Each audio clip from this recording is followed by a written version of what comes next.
तो दोस्तों अब इस वीडियो में हम डेटम टारगेट्स के बारे में अच्छे से पढ़ेंगे।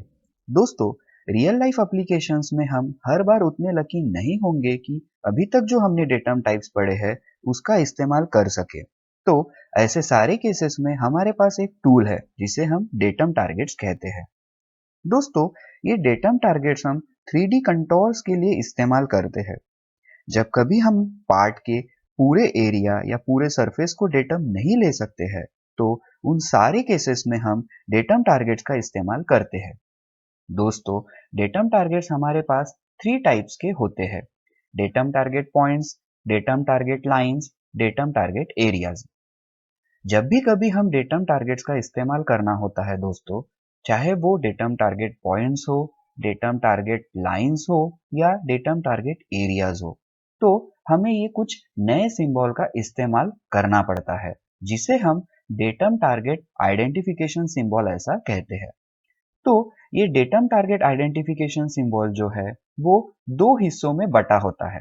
ठीक है, ये जो पहला हाफ है दोस्तों वो हमेशा एम्प्टी होगा डेटम टारगेट पॉइंट्स और डेटम टारगेट लाइंस के लिए, और दूसरे हाफ में जो है alpha numeric target identification symbol होता है। तो यहाँ टोटल 3 पॉइंट्स है और ये जो एक्स है वो datum target symbol, datum target points के सिंबल है। तो टोटल नंबर ऑफ पॉइंट्स को आइडेंटिफाई करने के लिए हमारे पास ये x1, x2 और x3 ऐसा दिया है। और अब ये जो 3 पॉइंट्स को देने के लिए दोस्तों हम जो इस्तेमाल करते हैं वो है बेसिक डायमेंशंस का, इनके लोकेशंस के लिए। तो दोस्तों जब हम ड्राइंग में ऐसा सब प्लेस करते हैं तो इसका क्या मीनिंग है वो अब हम देखेंगे।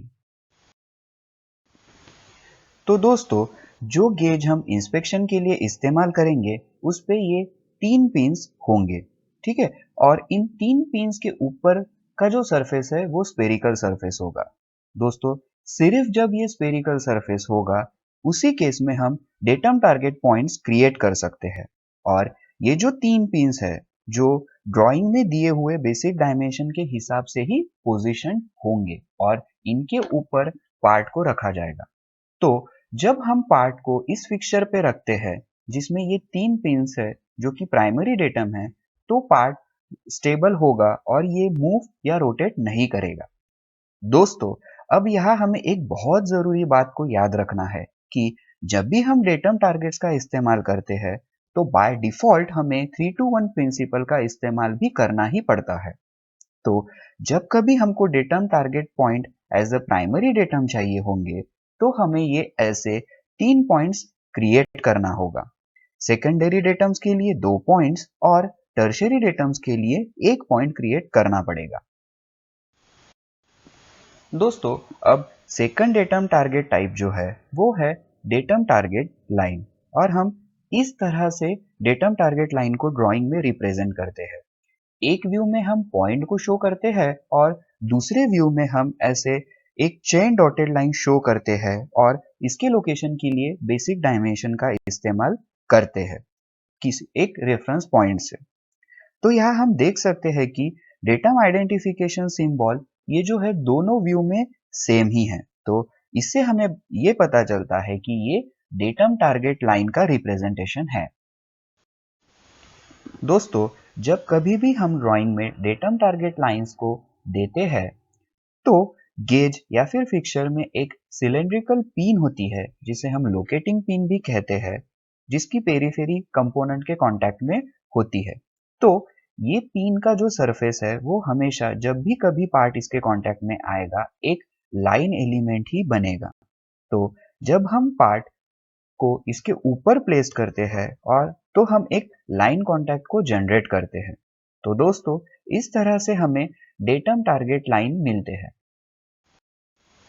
तो दोस्तों अब तीसरा डेटम टारगेट टाइप जो है वो है डेटम टारगेट एरिया।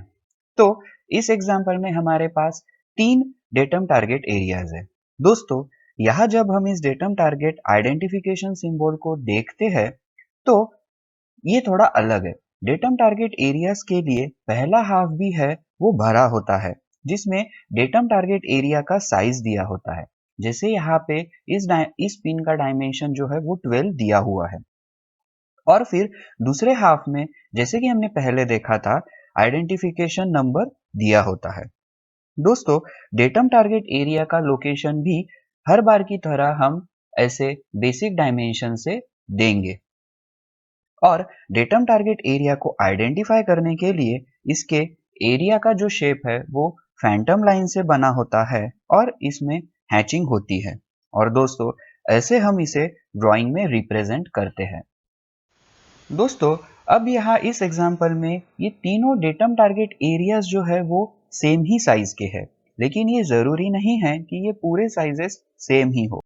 हमारे दिए हुए पार्ट के एरिया के हिसाब से ये साइजेस अलग अलग हो सकते हैं, वेरी हो सकते हैं। जैसे कि ये 12, ये 15 और ये 8 ऐसे अलग अलग हो सकते हैं।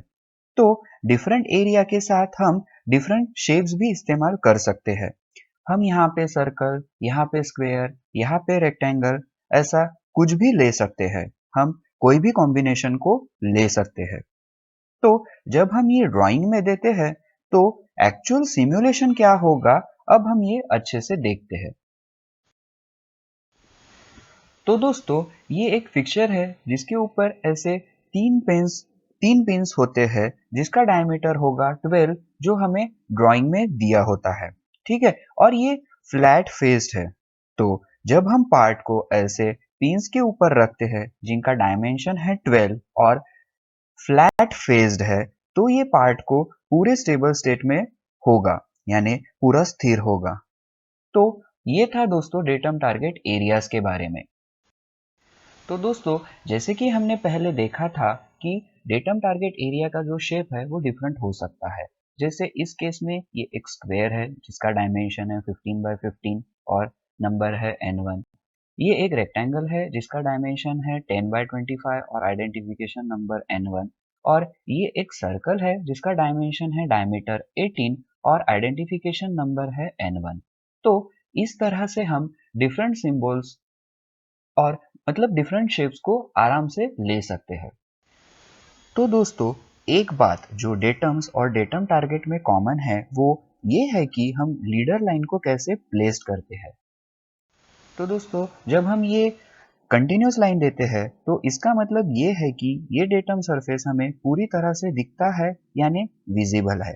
जैसे इस केस में ये टॉप सरफेस है जिस पे हमने डेटम एन है, जिस पर ये डेटम टारगेट एरिया आइडेंटिफाइड हुआ है, तो इसीलिए ये कंटिन्यूस लाइन है। जबकि अब इस केस में बॉटम सरफेस को डेटम एन दिया है और हमें इसे टॉप व्यू में इस तरह से दिखा रहे हैं, तो इसीलिए डेटम टारगेट आइडेंटिफिकेशन सिंबल की जो लीडर लाइन है वो एक हिडन लाइन है।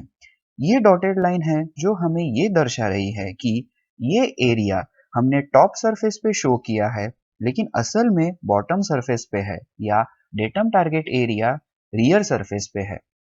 तो दोस्तों, ये चीज नॉर्मल डेटम्स के लिए भी कॉमन होती है।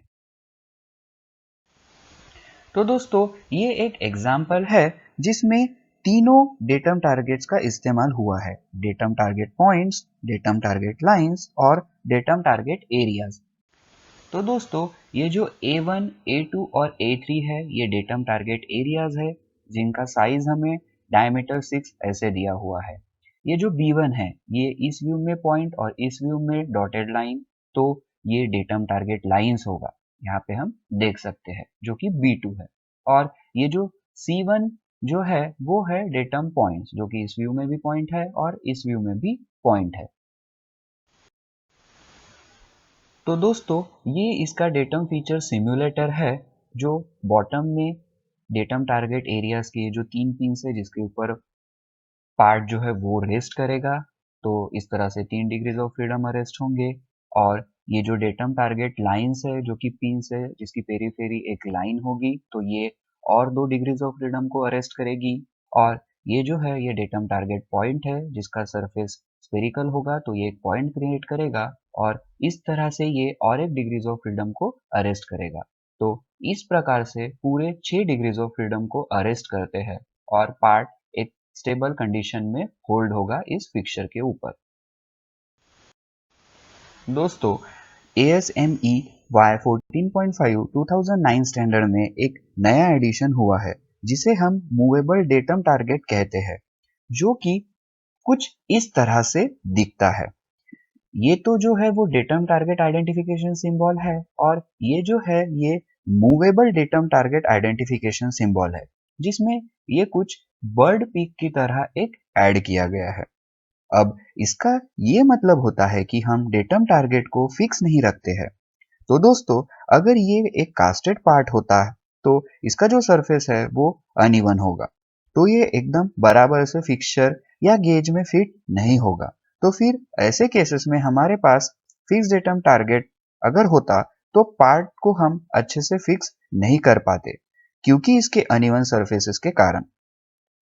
तो दोस्तों, ये प्रॉब्लम था जो कि हम पहले देखा करते थे।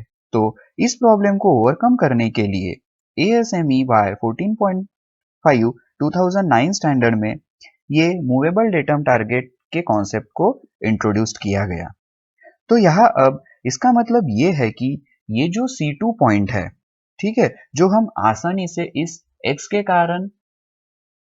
के कारण पता कर सकते हैं, ये मूव कर सकते हैं। ये या तो कंपोनेंट के बाहर जा सकते हैं या कंपोनेंट के पास आ सकते हैं। तो इस तरह से पार्ट को अकोमोडेट और होल्ड कर सकते हैं एक स्टेबल कंडीशन में, बिना डेटम रेफरेंस फ्रेम को अफेक्ट करते हुए। तो ये एडजस्टमेंट जो हम कर पा रहे हैं ये पॉसिबल है सिर्फ इन मूवेबल डेटम के इस्तेमाल से। Thank you.